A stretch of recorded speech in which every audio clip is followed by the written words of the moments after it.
Greetings fellow Whovians and welcome to Timey Wimey Review. At the time of recording, Forces TV are showing classic Doctor Who stories on their TV channel in the UK, ranging from stories such as Genesis of the Daleks and City of Death. However, this week they are showing the Fourth Doctor's final story, Logopolis, which was originally broadcast on BBC One 41 years ago throughout February and March of 1981. Is this four-part adventure a fitting swan song for Tom Baker's 7-year reign as the Fourth Doctor? Well, please hit the subscribe button as I review Logopolis. But first, this video is dedicated to actress Linda Barron, who sadly passed away earlier this week. Linda has contributed to numerous Doctor Who adventures, including The Gunfighters, Enlightenment, and Closing Time, but perhaps is better known for her legendary TV career in programmes such as EastEnders, Come Outside, and Open All Hours. She will be sorely missed. Just in case you don't know the plot, the Doctor and his companion Adric wants to fix the chameleon circuit in the Tardis. In order to do so, the Doctor must have the exact dimensions of the police boxes used on Earth to give to the mathematical people of Logopolis. However, the newly regenerated Master is lying in wait to extract his revenge on the Doctor and take over Logopolis for universal domination, as the mysterious figure known as the Watcher looks on. First off, I like the stories and the ideas that were implemented for Logopolis. This was written by Christopher H. Bidmead, and I feel that this was something that's right up Chris Chibnall's alley. I think this is the type of stories that he enjoyed watching growing up and probably wanted to sort of implement in his own vision of Doctor Who.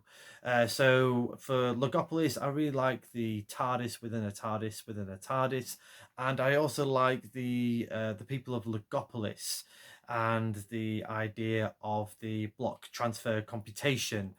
Also like John Fraser as the Monitor, and just the pain that you see on his face when just a slight miscalculation of a number just goes wrong, and he sees like the TARDIS shrinking. He's like, I don't understand what's going on.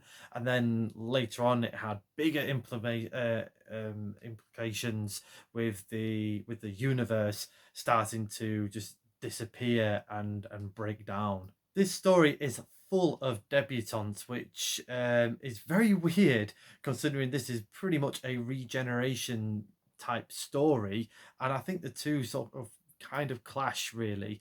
So we have Anthony Ainley as the Master, the newly regenerated Master. Obviously he was in the previous story, the Keeper of Traken, as Tremus, but here he is fully fledged Master, and I thought this is probably a good idea to sort of introduce a brand new Master.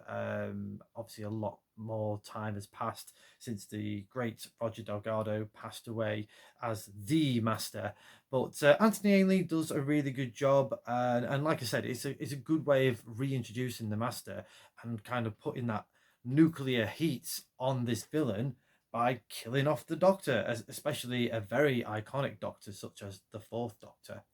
But yeah, I think you get more of the Master, or Anthony Ainley's interpretation of the Master, because I kind of associate it more with the Fifth Doctor more than anything. But I do like the moments that the Fourth Doctor and the Master have. Really like the cliffhanger for part 3, the Doctor and the Master shaking hands to work together to save the universe, even though it was the Master's fault and messed it up in the first place.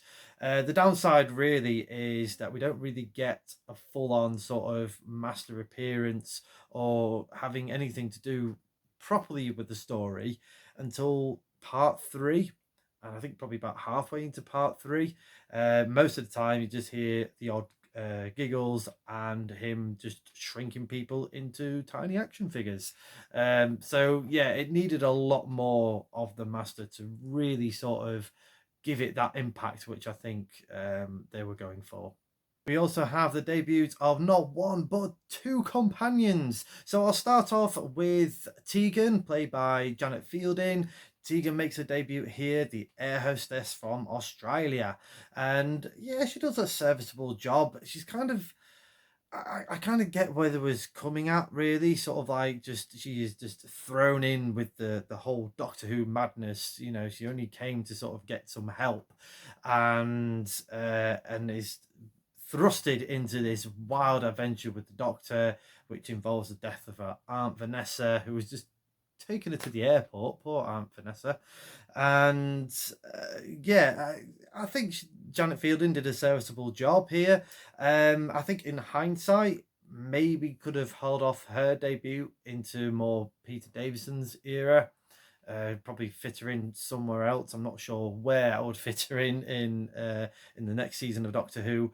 But yeah, it's, already we're starting to get a bit of a busy sort of TARDIS, with the Fourth Doctor's departure imminent.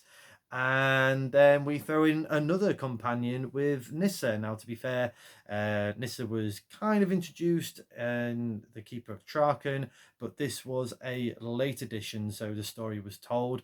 Sarah Sutton was asked, "Hey, would you like to do a bit more Doctor Who?" And obviously, you're going to say, "Yes, please." So, yeah, it was good to see Nissa return. It was a bit of a surprise return, but again, it kind of just felt very sort of thrusted into this story. So much sort of late additions being added onto this story, and I feel like they kind of missed a trick here, because obviously the Master has took over Nissa's father's body, and they kind of implement that she's kind of been tricked by the Master, thinking that that he still is her father, but they didn't really do much with it apart from slap on this bracelet, which I did like. To be fair, I did like this hand sort of controlling and nearly choking out Adric. That would have been quite sort of sinister and funny at the same time.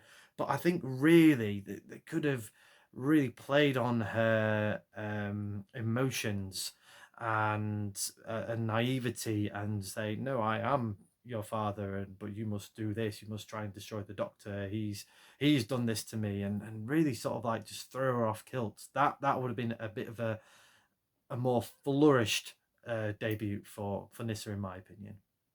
Let's talk about Tom Baker's performance in Logopolis, and I think he does a good job. I wouldn't say it's his best performance, and I know throughout his final season it was a little bit up and down. But I think because he knew he was going, and he was, you would think he was struggling to let go. He probably still struggles to let go, to be fair, because 7 years is a long time, and you are going to have such a personal attachment to this iconic character that he built and made his own from day one. Um, but here, he does a good job. I wouldn't say he phones it in at all. But yeah, it must have been very, very difficult to film in a sort of on a more personal level, especially with all these changes going around, and especially starting from the beginning of the year with a new costume, new theming. At least he had Lala Ward and K9 by his side, and to me, the way I sort of pinpoint the Fourth Doctor pretty much gone, or Tom Baker's Fourth Doctor is gone, is not when he falls and regenerates at the end of episode 4, is when they look in Romana's room in the TARDIS, and he's saying that I'll miss her. That's for me.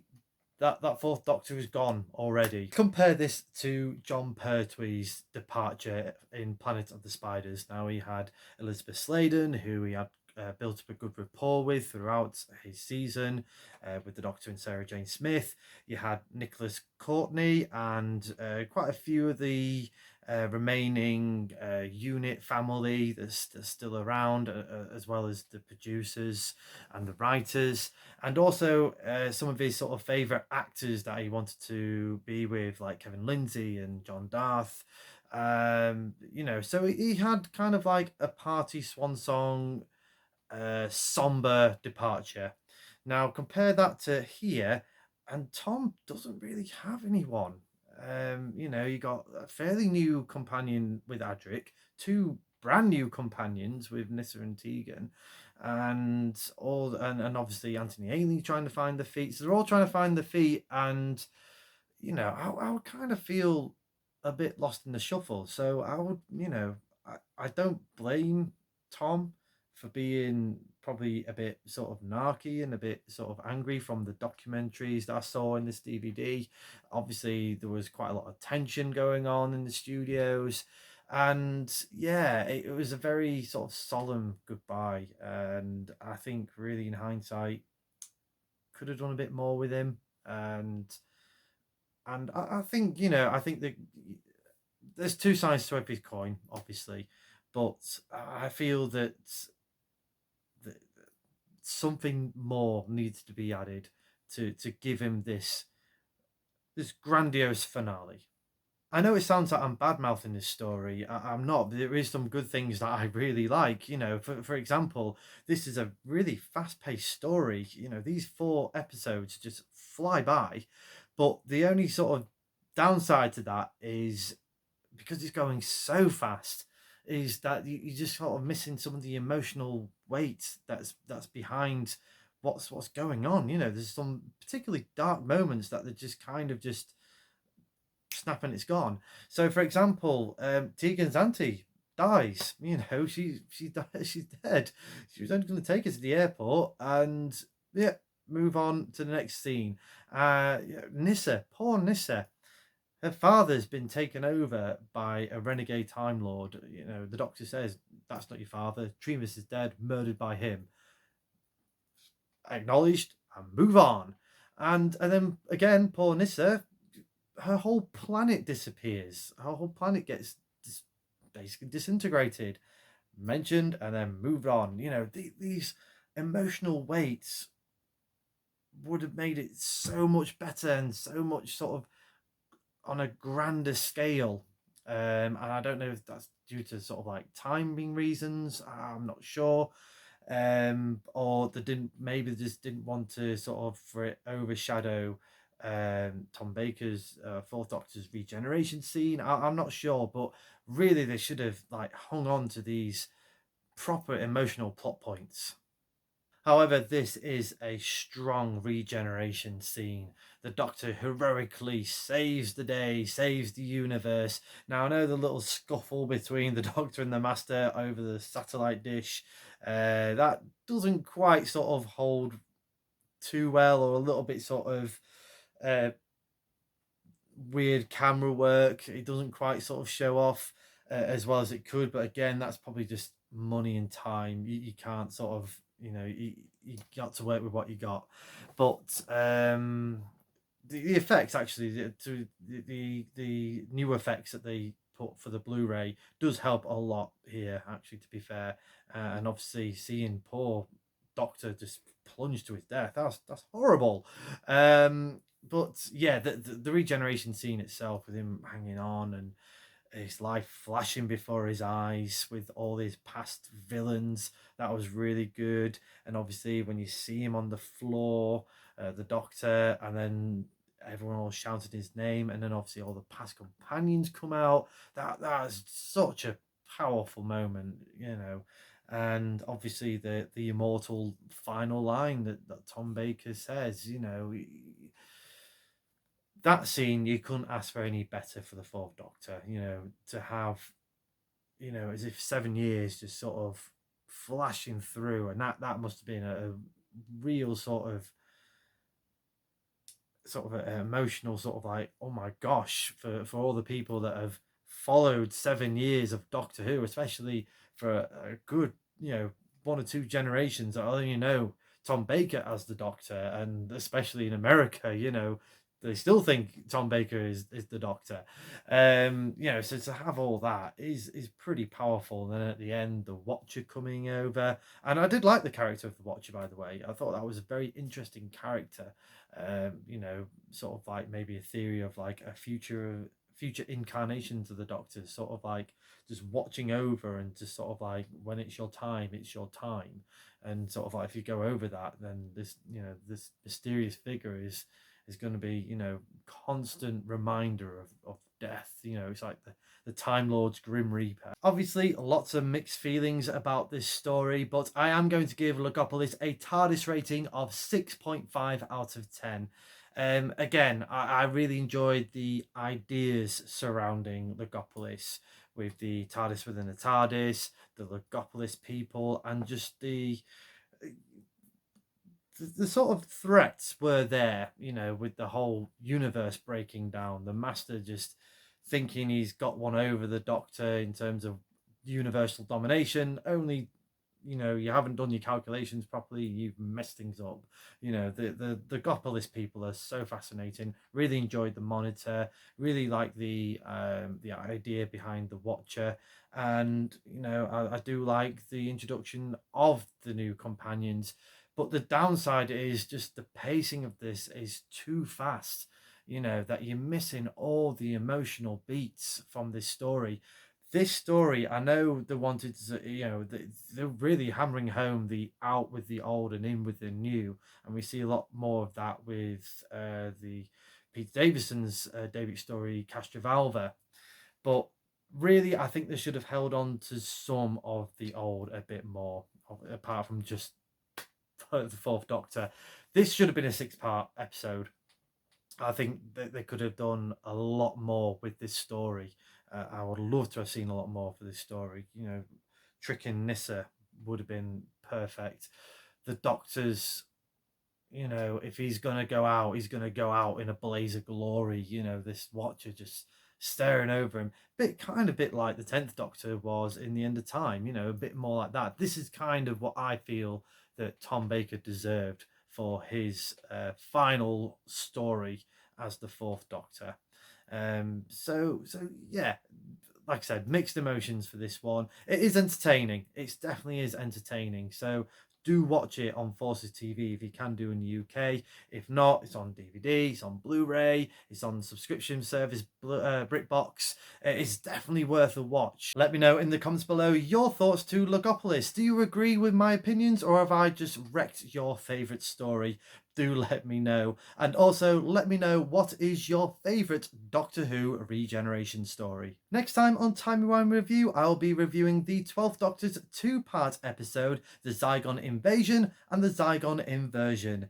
Until then, thank you very much for watching this video. I hope you've enjoyed this review. Please like the video, share the video, subscribe to the channel, and hit that cloister bell for more notifications. But as the good Doctor once said, it's the end, but the moment has been prepared for.